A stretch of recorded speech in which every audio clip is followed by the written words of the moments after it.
Shalom, selamat sahabat dan selamat pagi bagi pemirsa Hope Channel dimanapun Anda berada. Bersama saya Dr. Gigi Jessica Ratri. Pada seminar kesehatan sahabat ini, kita akan mempelajari topik kesehatan yaitu di bidang kedokteran gigi. Topik kita pada sahabat hari ini adalah tentang kesehatan gigi anak dengan judul Early Childhood Caries atau kerusakan gigi anak usia dini.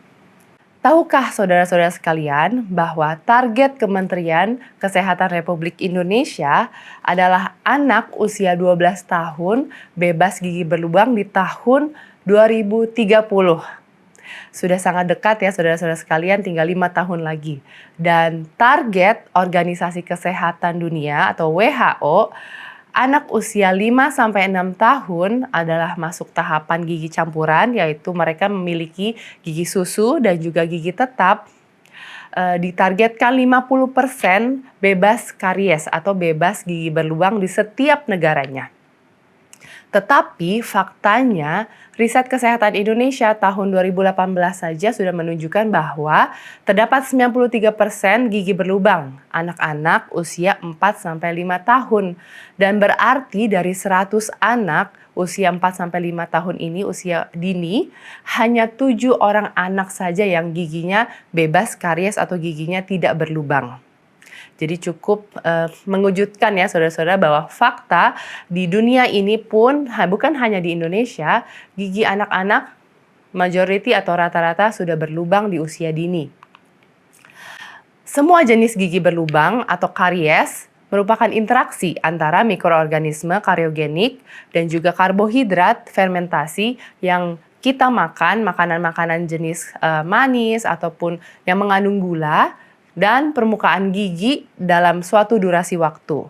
Nah, ini kalau saudara-saudara lihat di layar, ada beberapa contoh gambaran gigi sulung atau gigi susu anak. Gigi sulung yang sehat, kemudian ketika sudah ada early childhood caries syndrome ini, dia akan menunjukkan gambaran seperti keputihan di permukaan giginya, yaitu chalky white spot. Ketika itu dibiarkan, dia akan terus berjalan kemudian menjadi brown spot, dan pada akhirnya jika diabaikan, dia akan menjadi karies gigi sulung yang cukup ekstensif, severe, dan akan menjadi kasus yang parah. Kerusakan gigi anak usia dini ini atau early childhood caries atau kita singkat ECC ditandai dengan adanya satu atau lebih kerusakan gigi atau kehilangan gigi akibat bolong, gigi lubang atau gigi karies. Dan juga permukaan gigi yang sudah ditambal pada anak-anak usia dari 0 sampai 71 bulan atau 5-6 tahun. Dan kalau ada kasus-kasus seperti gigi berlubang di bawah 3 tahun, kita sebut sebagai severe early childhood caries atau SECC. Nah, kondisi seperti ini menunjukkan suatu pola karies atau pola gigi berlubang yang sangat progresif, akut atau rampan, dan merupakan indikasi karies dini yang sangat parah, yang sudah mengarah ke kasus yang parah. Dan secara umum ECC merupakan suatu karies rampan yang disebabkan oleh ini, pemberian botol susu pada anak-anak. Jadi pemirsa Hope Channel, dimanapun Anda berada, jika Anda mengetahui ada anak-anak atau anak Anda mempunyai habit atau kebiasaan minum susu dengan dot atau botol susu ini, boleh disimak informasi ini. Dan dikatakan di sini diagnosanya adalah caries bottle syndrome atau nursing bottle syndrome. Karies ini ada pada gigi susu atau gigi sulung kita sebutnya karena terpaparnya gigi oleh cairan yang manis dalam waktu yang lama.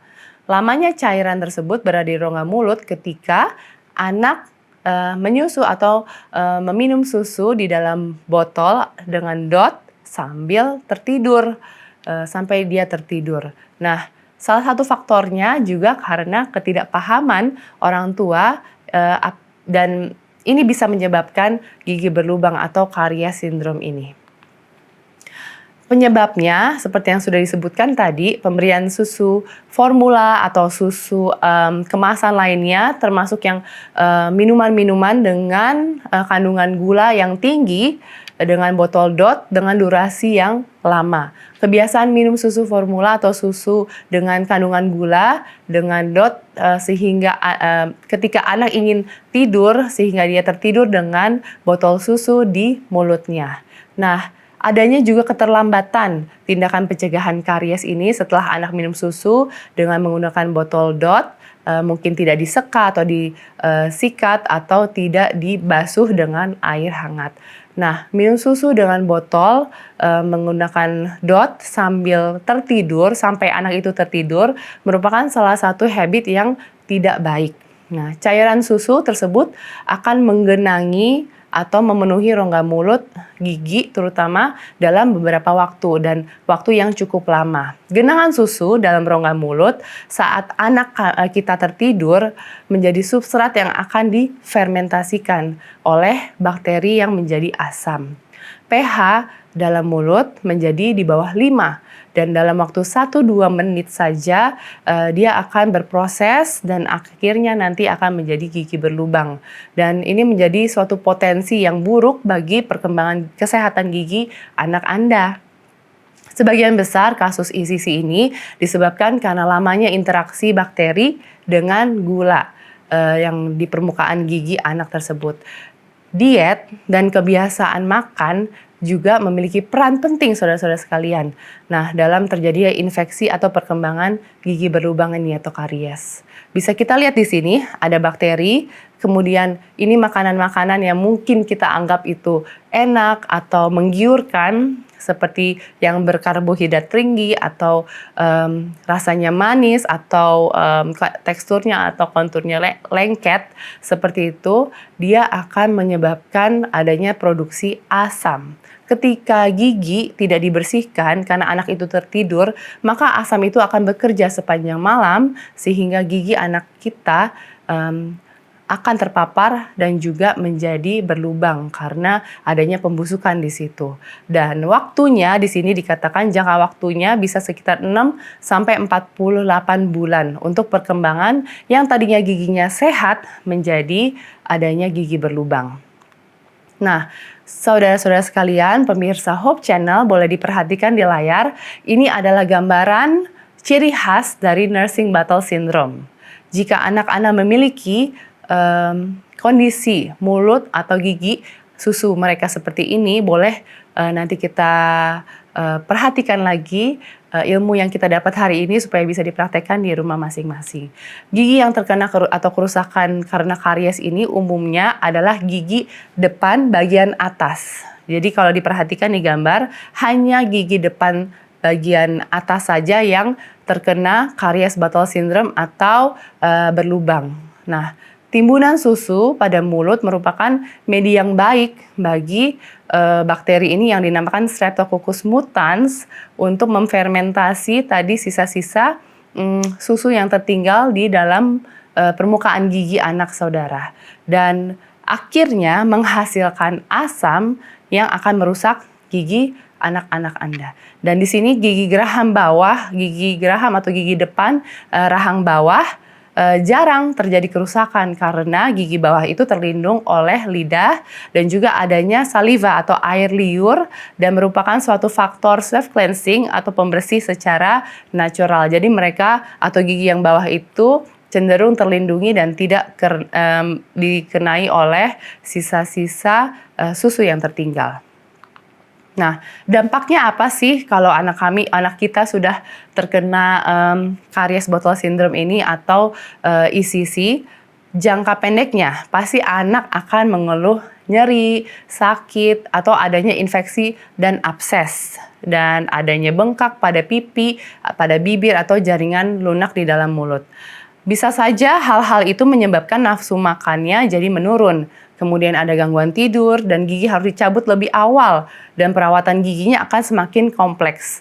Nah, jangka panjangnya pasti ada kehilangan gigi prematur atau kehilangan gigi lebih dulu karena harusnya belum dicabut, tetapi ini karena sakit gigi atau gigi berlubang terlalu ekstensif, dia harus dicabut segera dan menyebabkan gangguan fisik di mana bisa jadi karena gangguan dari nafsu makannya, tidak mau makan, gizinya jadi buruk, kemudian gangguan perkembangan fisik anak dari tinggi dan berat badan, dan juga ini merupakan suatu dilema karena peningkatan biaya juga bagi perawatan. Jadi ini menyusahkan atau menyulitkan orang tuanya juga ketika anak ini akan dilakukan perawatan gigi, dan potensi adanya terganggu dari bicara, nutrisi, dan juga kualitas hidup anak-anak.